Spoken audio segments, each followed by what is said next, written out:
La protection des minorités religieuses est malheureusement encore une question d'actualité. Sene 2011. Recep Tayyip Erdoğan, Avrupa Konseyi binasında Avrupa Konseyi Parlamenter Meclisi Genel Kurulu'na hitap ediyor. Erdoğan, kendisine dini azınlıkların korunması konusunda soru yönelten Fransız parlamentere, "Arkadaşımız Fransız mı? Ama Türkiye'ye de Fransız. Bizde böyle güzel bir söz var." diyor ve Fransa'ya ağzına geleni söylüyor. Sizi ben Türkiye'ye davet etmek isterim. Türkiye'yi yakından takip etmiyorsunuz.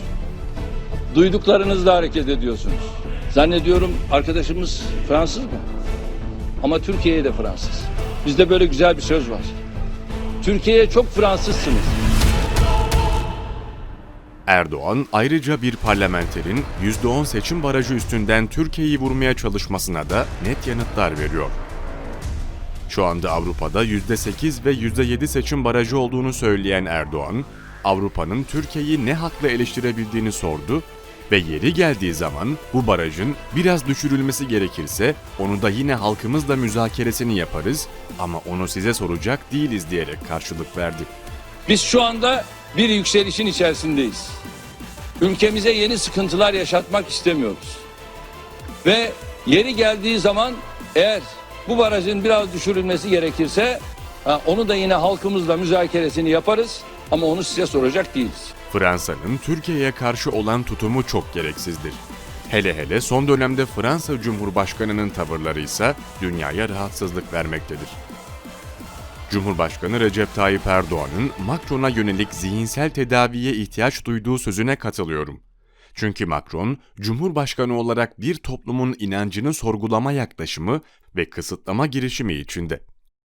Hele bu Macron denilen zatın İslam'la derdi nedir ya? Müslümanlarla derdi nedir? Macron'un zihinsel noktada bir tedaviye ihtiyacı var. With our office, to buy our mandates to be integrated and to buy the S-bond of democracy.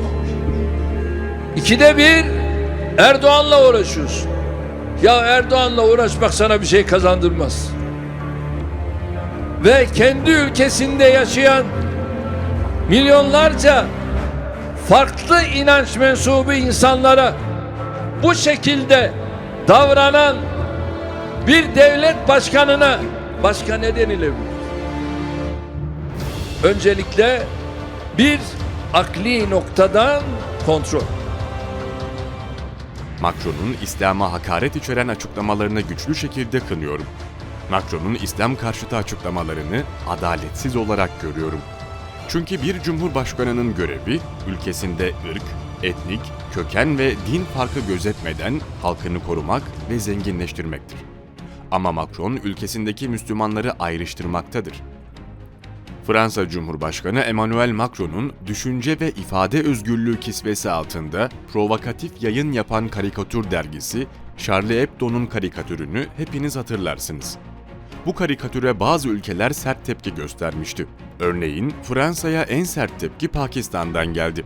Fransa'nın büyükelçisini Dışişleri Bakanlığı'na çağıran Pakistan yönetimi, hadsiz açıklamalar ve hakaretler sebebiyle Fransa'ya protesto notası verdi. Pakistan Başbakanı İmran Han da Emmanuel Macron'a tepkisini sert ifadelerle dile getirdi. Cumhurbaşkanı Erdoğan ise Emmanuel Macron'un zihinsel anlamda tedaviye ihtiyacı olduğunu, Avrupa'da din özgürlüğünün olmadığını belirterek, "Siz gerçek anlamda faşistsiniz. Siz gerçek anlamda Nazi'nin zincir halkalarısınız" ifadelerini kullandı. Erdoğan millete seslenerek Fransız mallarının boykot edilmesini istedi.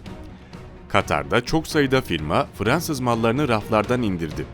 Türk ürünlerinin sayısını arttıran firmalar zararına indirim uygulayarak vatandaşlarla işbirliğine gitti. Bazı firmalar Türk mallarının üstüne Türkiye bayrakları koyarak Türk ürünlerinin alınmasını teşvik etti. Katar Üniversitesi ise Fransa'ya tepki göstermek için Fransız Kültür Haftası etkinliğini iptal etti. Sadece Fransa değil, Avrupa'nın birçok ülkesi Türkiye'ye düşmanlık beslemekte.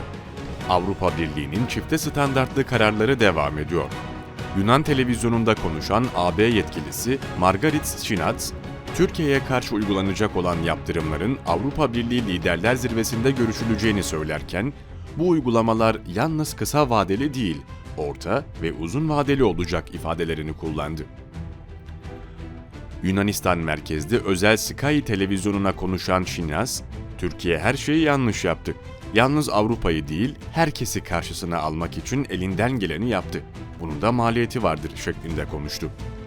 Şinas, 10-11 Aralık'ta toplanacak AB zirvesinde Türkiye'ye yönelik yaptırımların masaya yatırılacağını belirterek, bu uygulamalar yalnız kısa vadeli değil, orta ve uzun vadeli de olacak ve Türkiye'nin AB ve ABD ilişkileri yeniden değerlendirilecek dedi. BBC Türkçe'den Stelio Berberakis'in aktardığına göre Şinas, son derece kritik bir aşamada bulunuyoruz. İlk devrede AB'nin Aralık zirvesinde oynanacak. Ancak derin bir zamanlaması olacağından bunu daha geniş açıdan görmemiz lazım ifadelerini kullandı. Yunan asıllı olan Komisyon Başkan Yardımcısı ve eski sözcü Şinas, Yunanistan'ın Türkiye konusunu Türk ve Yunan ilişkileri düzeyinden Türkiye-AB ilişkileri düzeyine çekmiş olmasının büyük bir diplomatik kazanım olduğunu belirtti. Yunanistan Başbakanı Kyriakos Mitsotakis ise AB zirvesinden önce yaptığı açıklamalarda, Türkiye'nin AB'nin tüm uyarılarına rağmen Ağustos ayından bu yana Doğu Akdeniz'de tek taraflı hareket ederek Yunan kıta sahanlığı üstünde araştırmalar yapma ısrarının iyi komşuluk ilkelerine ve uluslararası hukuk ve deniz hukuku kurallarına aykırı olduğunu öne sürdü. Mitsotakis bu nedenle AB'nin geçtiğimiz Ekim ayı zirvesinde yaptığı uyarı ve çağrılarına uymadığı gerekçesiyle Türkiye'ye yaptırım uygulamasının kaçınılmaz olduğunu ifade etti. Yunanistan Dışişleri Bakanı Dendias, Türkiye'nin Oruç Reis araştırma gemisini bir ileri bir geri çekmesiyle diyalog kurulmaz. Yapıcı bir diyalog kurması için Türkiye'nin bu konuda süreklilik ve tutarlılık göstermesi şarttır dedi. Dışişleri Sözcüsü Alexandros Papaionou ise bu süreç içinde yeni bir provokasyon olmazsa iki ülke arasında kıta sahanlıklarının belirlenmesini öngören Türk ve Yunan istikşafi görüşmelerinin Ocak ayı sonlarında başlayabileceğinden söz etti. Avrupa Parlamentosu'nun Macar milletvekili Marton Gyöngyesi ise farklı bir görüş sundu. Avrupa Parlamentosu'nun Macar milletvekili Marton Gyöngyesi, Türkiye, Avrupa Birliği'nin jeopolitik, ticari ve siyasi anlamda en önemli müttefiklerinden biri. Birkaç yıl önceki göç krizi Türkiye'nin AB için ne derece önemli olduğunu ve bu sorunun Türkiye'siz çözülemeyeceğini anımsattı. Orta Doğu ve Kuzey Afrika'daki krizler de aynı bu şekilde. Şu net ki Türkiye olmadan çözüm sağlamak daha zor dedi. Macaristan'daki Jobbik Partisi'nden Avrupa Parlamentosu'na seçilen ve Dış İlişkiler Komitesi üyesi olan bağımsız milletvekili Gyöngyesi, Türkiye-AB ilişkileri, Doğu Akdeniz ve Kıbrıs konularına ilişkin soruları yanıtladı. Gyöngyesi, AB-Türkiye ilişkilerinin daha iyi olabileceğini belirterek, ilişkileri kolaylaştıracak ve geliştirecek alanlara odaklanmalıyız. Mevcut durumda Doğu Akdeniz'deki gelişmeler ilişkileri geriyor. Bu konuda hızlı ve somut bir şeyler yapmalıyız diye konuştu. Doğu Akdeniz'deki uluslararası toplumun daha fazla dahil olduğu bir çözüm olabileceğine işaret eden Gyöngyesi, Doğu Akdeniz'deki sorunların temelinde bölünmüş Kıbrıs adası yer alıyor. Kıbrıs konusu çözülürse Doğu Akdeniz'deki deniz sınırları ve gaz kaynaklarının paylaşımı gibi komplike sorunlar da hızla çözülebilir ifadesini kullandı. Gyöngyesi, AB ve Türkiye arasında yaşanan uzlaşmazlıkların ideolojik bir mücadeleye dönüşmemesi gerektiğine dikkati çekti. Oruç Reis araştırma gemisinin Antalya limanına dönmesiyle ilgili Gyöngyesi, bu açık biçimde durumu sakinleştiren olumlu bir adım. Problemin anahtarı Kıbrıs konusu. Ben Türklerin ve Rumların adanın yerel halkları olduğuna inanıyorum. Adanın ve çevresindeki denizlerin kaynaklarını paylaşmaları gerekiyor. Bunu sağlamanın tek yolu, Kıbrıs Türklerinin adada eşit hakka sahip olduklarının kabul edilmesidir. Kıbrıs'ta Türkler ve Rumların hem siyasi hem ekonomik olarak eşit paya sahip olmasıyla bu konu çözülür. Burada bir müzakere süreci görmekten mutluluk duyarım ifadelerini kullandı. Gyöngyesi, Kıbrıs sorunu çözülmeden Doğu Akdeniz'le ilgili konuların kalıcı biçimde çözülemeyeceğini vurgulayarak şu değerlendirmelerde bulundu. Gördüğüm şey AB'nin tüm bu süreçten tamamen koptuğu. Kıbrıs konusunda uzlaşı sağlamaya yönelik Annan planı var. Bununla ilgili yapılan referandumu Kuzey Kıbrıs onaylarken Rumlar reddetti. Bunun sonucunda da çözüm sağlanamadı.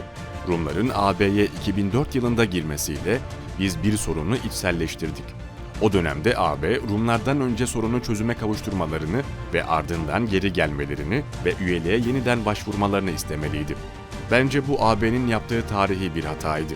Kıbrıs referandumundan sonra AB entegrasyonu ertelemeliydi. Bu Rumların fikrini hızla değiştirir ve çözümün parçaları olmalarını sağlardı. Avrupa Birliği'nin Türkiye olmadan pek çok sorunu çözmesinin zor olduğunu belirten Gyöngyi, Türkiye, AB'nin jeopolitik, ticari ve siyasi anlamda en önemli müttefiklerinden biridir.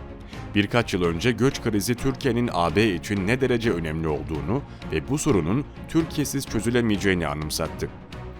Orta Doğu ve Kuzey Afrika'daki krizler de aynı şekilde.